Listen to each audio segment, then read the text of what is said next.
আসসালামু আলাইকুম রহমতুল্লাহ বারাকাত।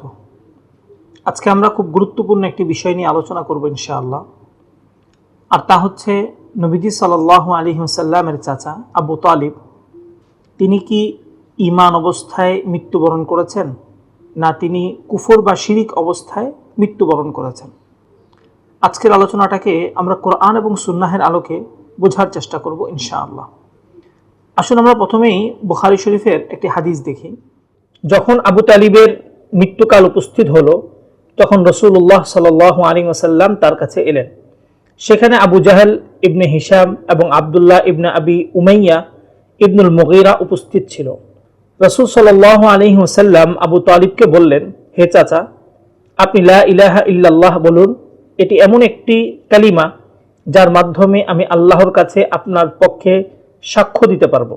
তখন আবু জাহেল এবং আবদুল্লাহ ইবনে আবি মুগীরা বলতে লাগলো, হে আবু তালিব, তুমি কি আব্দুল মুত্তালিবের ধর্ম থেকে মুখ ফিরিয়ে নেবে?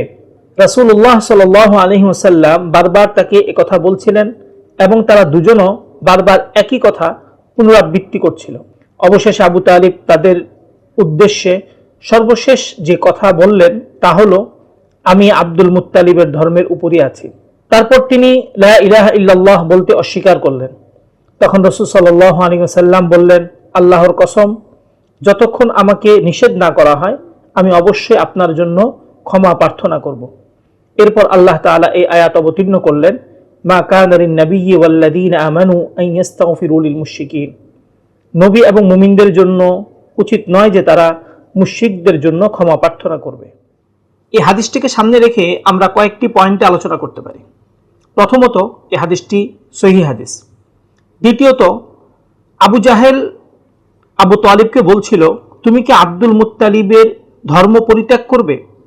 এখান থেকে স্পষ্ট বোঝা যায় নবীজি সাল্লাল্লাহু আলাইহি ওয়াসাল্লামের ধর্ম এবং আব্দুল মুত্তালিবের ধর্ম সম্পূর্ণরূপে আলাদা ছিল এবং নবীজি সাল্লাল্লাহু আলাইহি ওয়াসাল্লাম তিনি নিজেও আব্দুল মুত্তালিবের ধর্মকে তিনি সমর্থন করছিলেন না। দ্বিতীয়ত, আবু জাহেল বারবারই তাকে আব্দুল মুত্তালিবের ধর্মের উপর অটল থাকার কথা বলছিল। তো এখান থেকে যে জিনিসটা বোঝা যায় সেটা হলো, আবু জাহেল ছিল ইসলামের সুস্পষ্ট শত্রু। সুতরাং সে কখনো আবু তালিবকে একথা বলবে না যে তুমি ইসলামের উপর অটল থাকো। এখান থেকে আমরা বুঝতে পারলাম যে মূলত আবু জাহেল আবু তালিবকে মুহাম্মদ সাল্লাল্লাহু আলাইহি ওয়াসাল্লামের যেই ধর্ম, এই ধর্মের বিপরীত যে শিরিক এবং কুফরি যে ধর্ম ছিল, এই ধর্মের উপর অটল থাকার কথা বলছিল। এখানে আরেকটি বিষয় হলো, নবীজি সাল্লাল্লাহু আলাইহি ওয়াসাল্লাম আবু তালিবকে লা ইলাহা ইল্লাল্লাহ বলতে বলেছিলেন।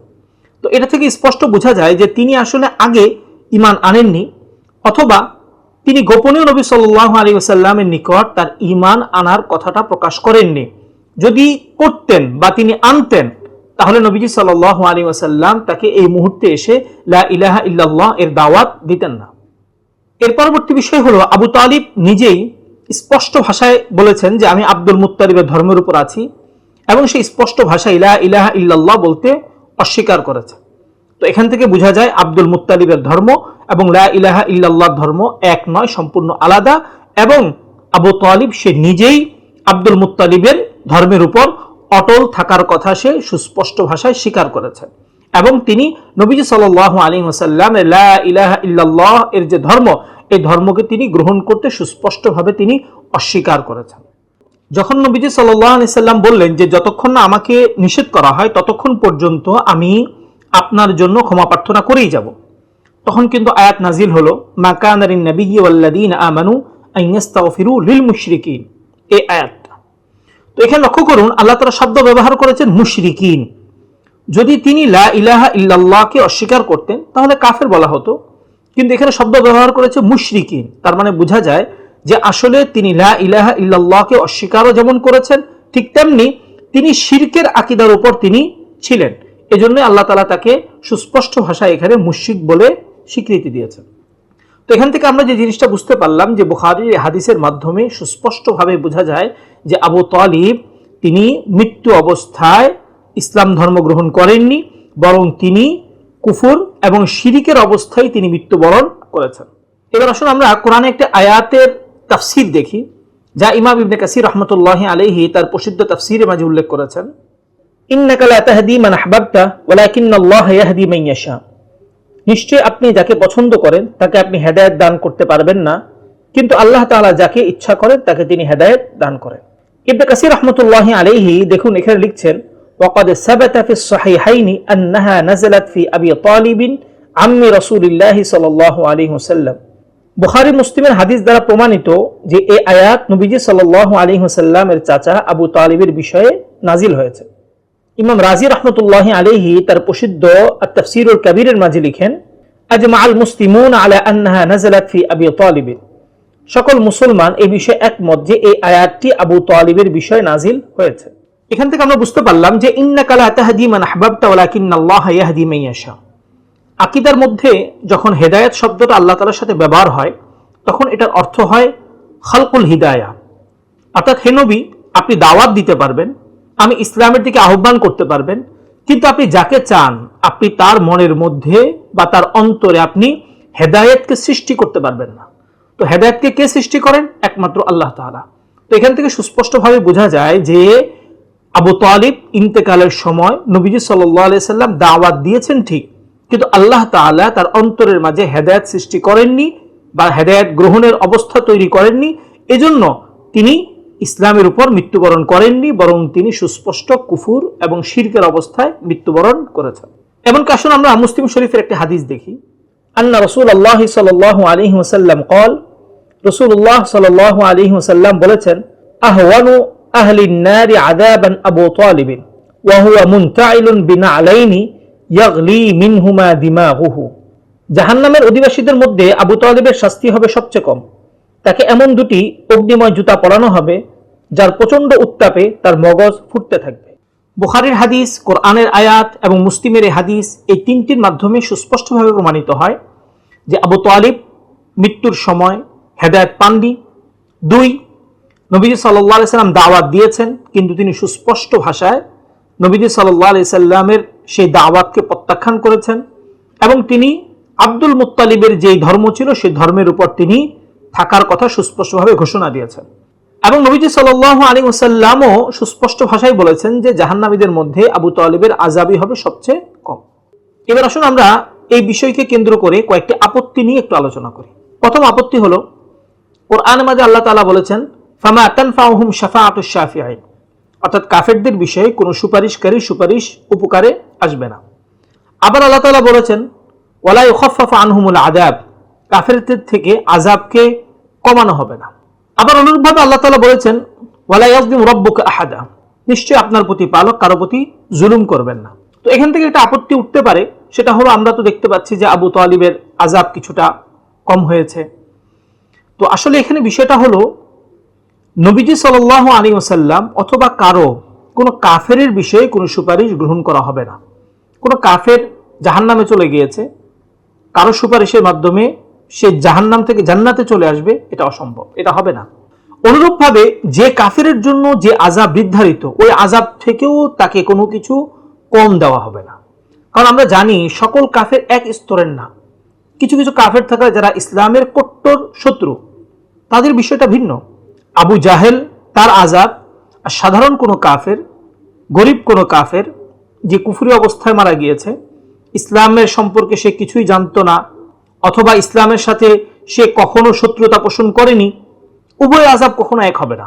কারণ আল্লাহ তাআলা বলেছেন, ওয়ালা ইয়াযলিমু রাব্বুকা আহাদা, আপনার প্রতিপালক কারো প্রতি জুলুম করবেন না। তখন আবু তালিব তিনি নবীজি সাল্লাল্লাহু আলাইহি ওয়াসাল্লামকে সাহায্য সহযোগিতা করেছেন, এই জন্য আল্লাহ তাআলা তার কিছুটা আযাবকে তিনি কমিয়ে দিয়েছেন। বাকি বিষয়টা এমন না যে তিনি কুফরি হালতে মারা গিয়েছেন এই জন্য তিনি জান্নাতে চলে আসবেন, এটা অসম্ভব। তিনি সর্বদাই জাহান্নামে থাকবেন। বাকি নবীজি সাল্লাল্লাহু আলাইহি ওয়াসাল্লামের কারণে, তাকে মহাব্বতের কারণে, তাকে সাহায্য সহযোগিতার কারণে আল্লাহ তাআলা তার আযাবকে কিছুটা কমিয়ে দিয়েছেন। সুতরাং কোনো সুপারিশকারী সুপারিশ গ্রহণ করা হবে না বা তাদের আযাবকে কমিয়ে দেওয়া হবে না, এই আয়াত এবং বাস্তবতার সাথে আসলে কোনো তাআরুজ নেই, কোনো সাংঘর্ষ নেই। দ্বিতীয় আরেকটি আপত্তি হলো যে আবু তালিব একটা কবিতা বলেছেন, যেটা অনেক কিতাবের মধ্যে এসেছে, যেমন তাফসিরে বাগাবীর মধ্যে এসেছে, قد علمت بأنه من خير أديان البرية دينا لولا الملامة أو حذار سبة لوجدتني سمحا بذلك مبينا। আমি নিশ্চিত জানি যে মুহাম্মদের দ্বীন মানব জাতির সকল দ্বীনের মধ্যে সর্বোত্তম। লোক নিন্দা ও তিরস্কারের ভয় না থাকলে তুমি আমাকে এই বিষয়ে প্রকাশ্য সমর্থক হিসাবে পেতে। এই কবিতা থেকে একটা কথা বলা হয় যে আবু তালিব তিনি নবীজি সাল্লাল্লাহু আলাইহি ওয়াসাল্লামের ধর্মকে গ্রহণ করেছেন। বাস্তবতা আসলে এমন না। কবিতার যে প্রথম অংশ সেটা হলো তিনি জানতেন যে মুহাম্মদ সাল্লাল্লাহু আলাইহি ওয়াসাল্লামের যে ধর্ম, এই ধর্ম সর্বোত্তম। এটা হলো জানা। জানা এক জিনিস, আর ঈমান আনা সেটা আরেক জিনিস। আল্লাহ তাআলা কোরআন শরীফের মধ্যে বলেছেন, ওয়াল্লাযীনা আতাইনাহুমুল কিতাবা ইয়ারিফুনাহু কামা ইয়ারিফুনা আবনাআহুম। আল্লাহ তাআলা যাদেরকে কিতাব দিয়েছেন তারা নবীকে তেমন ভাবে চিনে যেমনি ভাবে তারা তাদের সন্তানদেরকে চিনে। তার মানে হলো তিনি যে সত্য নবী এটা তারা জানে, যেমনি ভাবে তারা জানে যে এ আমার সন্তান, তবু তারা কিন্তু গ্রহণ করেনি। তো জানাকে কখনো ঈমান বলে না, ঈমান বলে গ্রহণ করাকে। তো সুতরাং তিনি জেনেছেন এই জানার কারণে এটাকে কখনো ঈমান বলা হবে না। এক, কবিতার যে দ্বিতীয় অংশ, এই দ্বিতীয় অংশ থেকে বোঝা যায় যে আসলে তিনি গ্রহণ করেননি। কারণ তিনি সুস্পষ্ট ভাষায় বলেছেন যে লোক নিন্দা তিরস্কার এগুলো যদি না থাকতো তাহলে তিনি বাস্তবিকভাবে সমর্থন করতেন। তার মানে বোঝা গেল তিনি এগুলাকে ভয় করতেন বা এগুলোর কারণে তিনি ইসলামটাকে গ্রহণ করেননি। সুতরাং এই কবিতা তার ইসলাম গ্রহণের দলিল হতে পারে না। সর্বশেষ বিষয় হলো যে ভাই আসলে কিতাবে কোন জিনিস নাই? প্রতিটি জিনিসই কিতাবে থাকে, জাল হাদিসও কিতাবে থাকে। তো কোনো কিছু কিতাবে থাকা মানেই যে সেটা সহি, বিষয়টা আসলে এমন না। আমরা আহলুস সুন্নাত ওয়াল জামাআত যারা, বিশেষ করে আমরা হানাফি আকীদা যারা অনুসরণ করি, আমাদের মূল নীতি হলো আকীদার মাঝে কোনো জয়ীফ হাদিস চলবে না, এটা অকাট্যভাবে প্রমাণিত হতে হবে। এখন আমরা যদি আমাদের সিরাতের কিতাব দেখি, আমরা যদি আমাদের হাদিসের কিতাব দেখি, আমরা যদি কোরআনের দিকে তাকাই, আমরা সুস্পষ্ট ভাষায় দেখতে পাই যে আবু তালিব তিনি কুফরি অবস্থায়, শিরকি অবস্থায় মৃত্যুবরণ করেছেন, এটা অকাট্যভাবে প্রমাণিত। সুতরাং আমরা এটাকেই গ্রহণ করব। অন্যান্য যে বর্ণনাগুলো আছে এই বর্ণনাগুলো সনদ নিয়ে প্রচুর পরিমাণে আলোচনা আছে। সুতরাং আমরা যেটা সহি সেটাই আমরা আকীদার মাঝে গ্রহণ করার চেষ্টা করি। কারণ বাতিল যারা, বিশেষ করে এই যে মতাদর্শটা, এটা আসলে মূলত শিয়াদের মতাদর্শ। তারা আসলে প্রচার করার চেষ্টা করে যে নবীজি সাল্লাল্লাহু আলাইহি ওয়াসাল্লামের যে চাচা আবু তালিব তিনি ঈমানের হালতে দুনিয়া থেকে গিয়েছেন। বাস্তবতা আসলে এমন না। আমরা সহির মাধ্যমে এবং আমরা অকাট্যভাবে যেটা পাই তিনি কুফরি হালতে এবং শিরকি হালতে তিনি দুনিয়া থেকে গিয়েছেন। সুতরাং আসুন আমরা প্রকৃত কোরআন এবং সুন্নাহের আকীদার সাথে থাকি এবং প্রকৃত হানাফি আকীদার সাথে থাকি। কারণ হানাফি আকীদাটাই হলো মজবুত আকীদা, এটা কোরআন সুন্নাহের আকীদা এবং এখানে কোনো জাল জয়ীফের কোনো গন্ধ আপনি পাবেন না। পক্ষান্তরে অন্যান্য যে আকীদা আছে, আপনি শিয়া আকীদা, সালাফি আকীদা বলুন, শিয়া আকীদা বলুন, হিজবুত তাওহীদ, কাদিয়ানি, এদের দেখবেন কোরআন সুন্নাহর প্রচুর পরিমাণে সুস্পষ্ট বিকৃতি আছে এবং এদের আকীদার মাঝে প্রচুর পরিমাণে জাল জয়ীফের ভরা। কিন্তু হানাফি আকীদা যেটা, এটা কোরআন এবং সুন্নাহের আকীদা এবং এটা প্রকৃত সহি এবং অকাট্য দলিল দ্বারা প্রমাণিত একটি আকীদা। আল্লাহ তাআলা আমাদের সকলকে কোরআন এবং সুন্নাহের আকীদা গ্রহণ করার তৌফিক দান করুক। আমিন। ওয়া আখিরু দাওয়ানা আনিল হামদুলিল্লাহি রাব্বিল আলামিন। আসসালামু আলাইকুম ওয়া রাহমাতুল্লাহি ওয়া বারাকাতুহু।